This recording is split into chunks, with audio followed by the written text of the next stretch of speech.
Bom dia, pessoal do nono ano, certo? Vamos estudar a proclamação da República em diante, tá certo? E várias mudanças e conflitos que aconteceram neste momento agora, porque existia todo um jogo de interesses, quem ia ficar no poder, quem é que ia sair, quem ia ficar, quem é que ia revezar nesse momento aí, tá certo?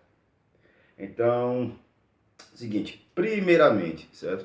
As questões religiosas, certo? Dom Pedro II, essa questão aí, tá certo? A questão religiosa foi o seguinte, certo? A Igreja Católica e os maçons. Então, o que é que acontece, certo? A Igreja, ela emite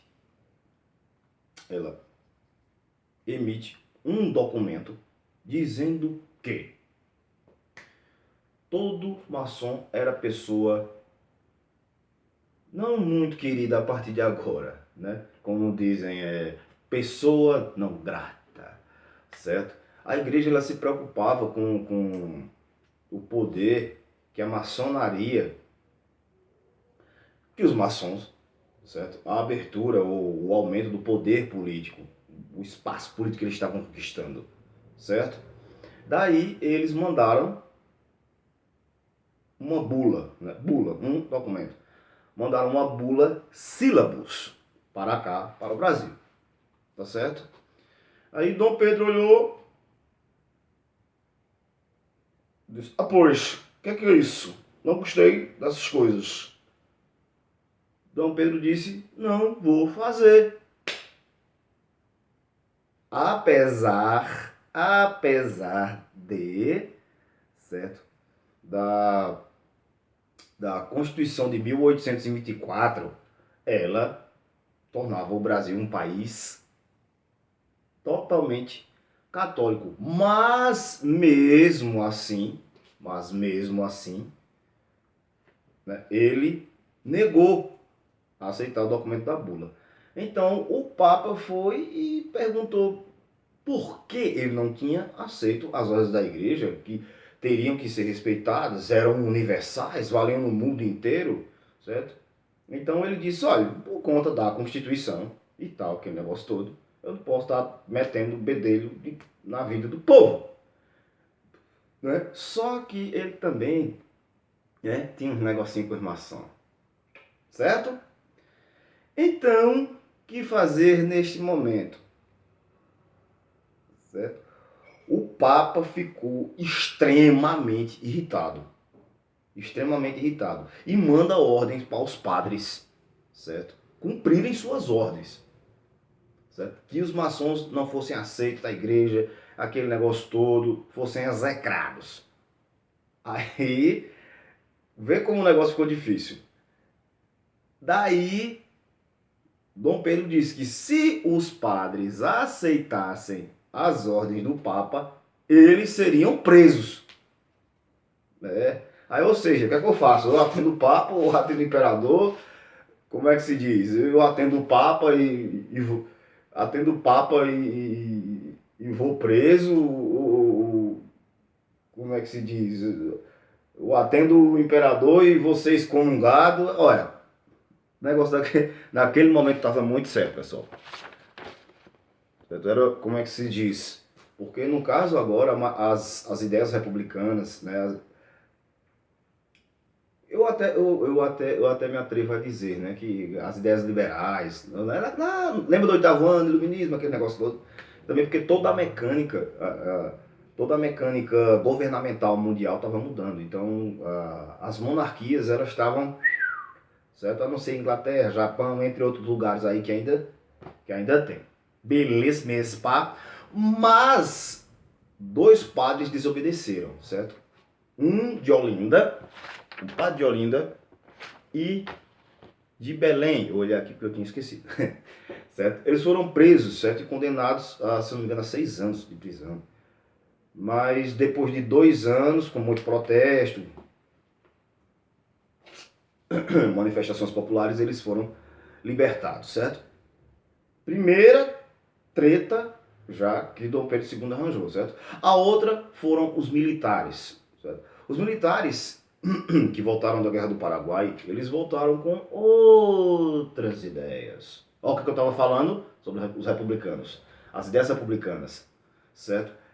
Ideias abolicionistas, certo? Desejo de participar da política. Eles queriam mais participação na política, já, cara, que eles tinham lutado pelo país e tudo mais. Então eles queriam mais espaço na política, certo?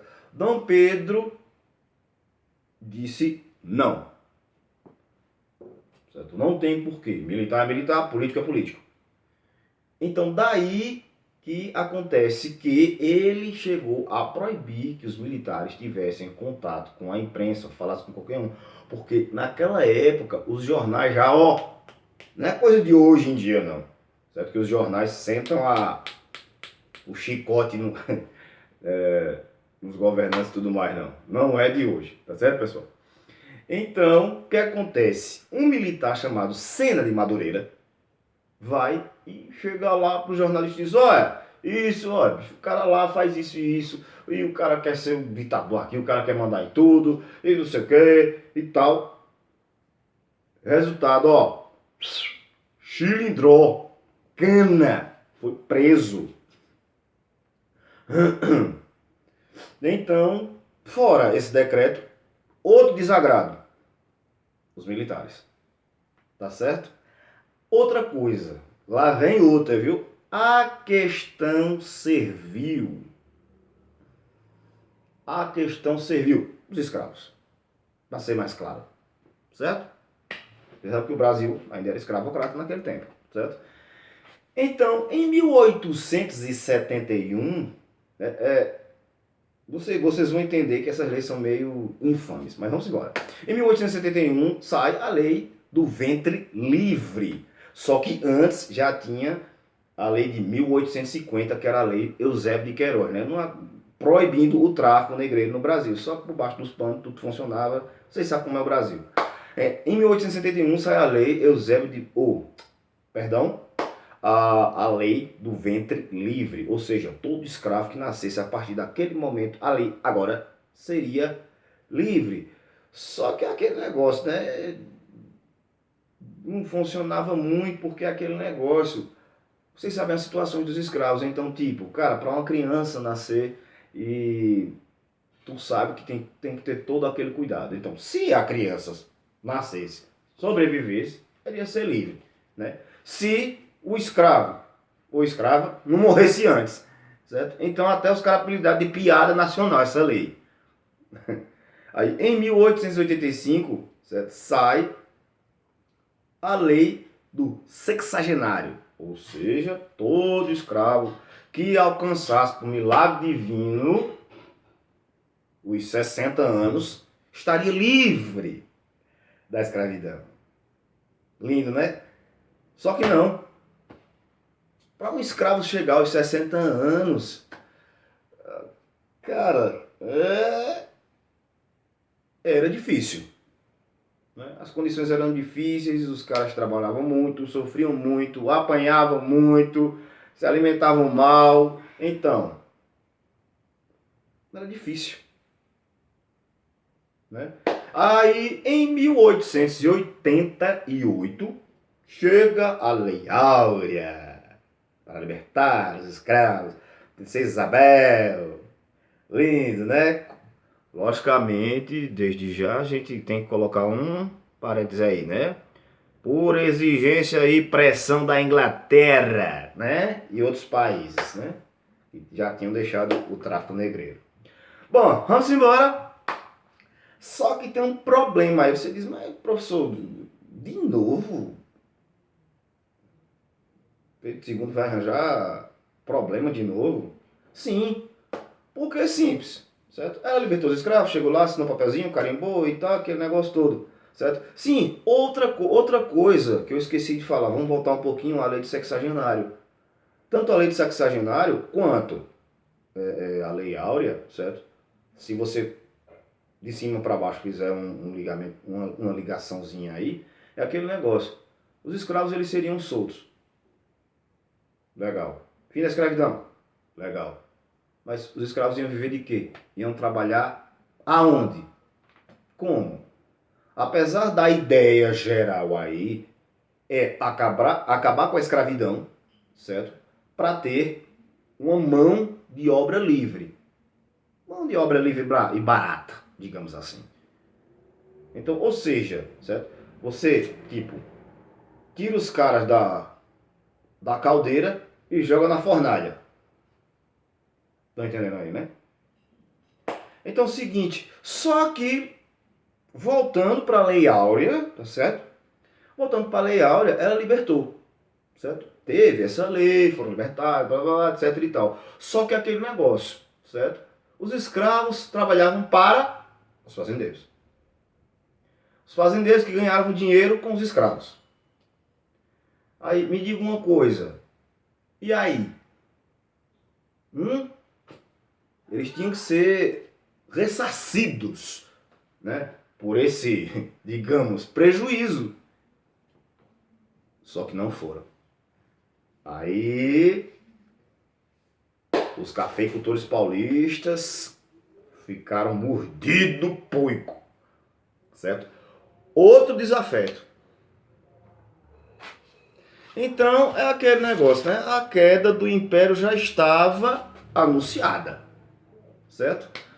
Então, nós temos aí duas correntes de pensamento, que são os cafeicultores e os militares. Os cafeicultores com pensamentos republicanos, as ideias lá dos Estados Unidos, tá? E os militares com as ideias positivistas, né? Aquele negócio da ciência, administração, uma coisa científica certa para que as coisas sejam projetadas, afirmadas, direcionadas para o futuro, ok? Então, finalmente, certo? Contra gosto, todo mundo se juntou, inclusive o Marechal Deodoro da Fonseca, que queria, mas não queria proclamar a república, tá certo? Você pergunta por quê? Porque ele não acreditava no modelo republicano. Ele não acreditava que realmente fosse funcionar, tá certo? Então no dia 15 de novembro de 1889, foi proclamada a República do Brasil. Ei! Só que não, muita coisa ainda está por vir, pessoal. Tá certo? Vê só, nesse momento agora, nós vamos entrar na República da Espada.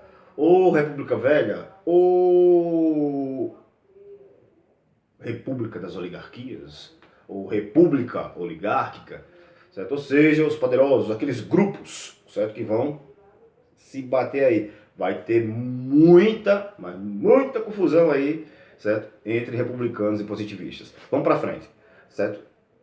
No caso, o Brasil agora ia ser governado pelo Marechal Deodoro da Fonseca, certo? De 1889 a 1894. Daqui a pouco eu boto um parênteses aí, certo? Certo? Que foi governado de forma ditatorial. O cabo não alisava não, olha. Vacilou o chicote. Certo? Logicamente, esse governo dele, lá pra frente, quer dizer, lá pra frente, daqui a pouco, como eu estou falando com vocês, vai acabar no governo de Prudente de Moraes, certo? Daí os caras colocaram, por enquanto, um governo provisório para organizar a política, o que é que ia fazer, o que é que não ia fazer, como ia administrar, como não ia, quem bota, quem tira, enfim, certo? Ele defendia um governo forte, um executivo ditatorial, pois era uma tendência do exército naquele momento, certo? Essas medidas levaram políticos a pensar numa nova Constituição. Uma nova Constituição.